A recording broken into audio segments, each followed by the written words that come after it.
Okay. Well, yeah, no, I was actually born and raised in downtown St. Louis, and I've been involved with East St. Louis all of my life. And I migrated to East St. Louis about 13 years ago. Uh, and as you said, as Vernon was just saying, I think that East St. Louis is a wonderful place to live, and that's why I chose to move here and live here. And it was through working over in the area that I started to fall in love with the city. And then also just the genuine love I see from the citizens of East St. Louis.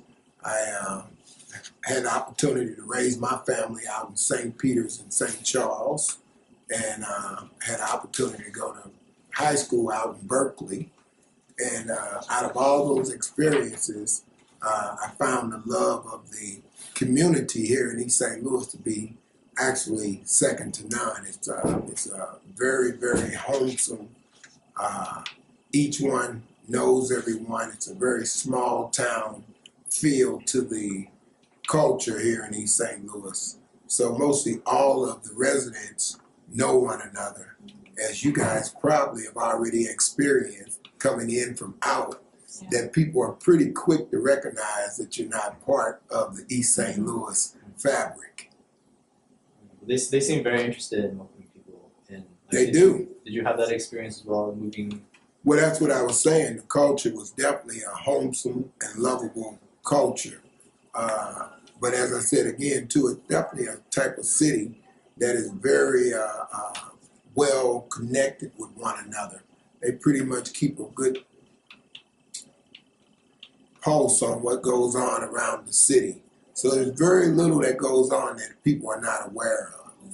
I think a lot of times, a lot of the things that you see and hear about East St. Louis is actually being brought from other places to East St. Louis. I know a lot of times when I was young, we spent a lot of time in East St. Louis. So there's a whole lot of people coming into East St. Louis and doing bad things and then leaving East St. Louis. So they kind of come here to do their dirt and then they leave. I think more of the culture around the city is more of a brotherhood and sisterhood culture. At least that's what my experience has been. Vernon, do you agree with Well, I agree wholeheartedly. Matter of fact, the real fabric of the city is really not what you ever really hear about in a setting big enough to really make a difference. The sensationalism that the newspapers and the media actually play up is just something to sell airtime in newspapers. But the actual pulse of the city is, like you said, very homegrown and very tight-knit. But who's got time or even want to take the time to get on camera or to try to beat a drum, to try to actually drum up the situation on the better side and to actually compete against the newspapers or the TV media would be a dead horse anyway. I mean, I couldn't compete against those people that's actually selling newspapers from here to however far, or the people that actually turn on the cameras for TV. I mean, they slant or go where they feel like it's going to press their ratings rather than trying to bring a true story to the situation.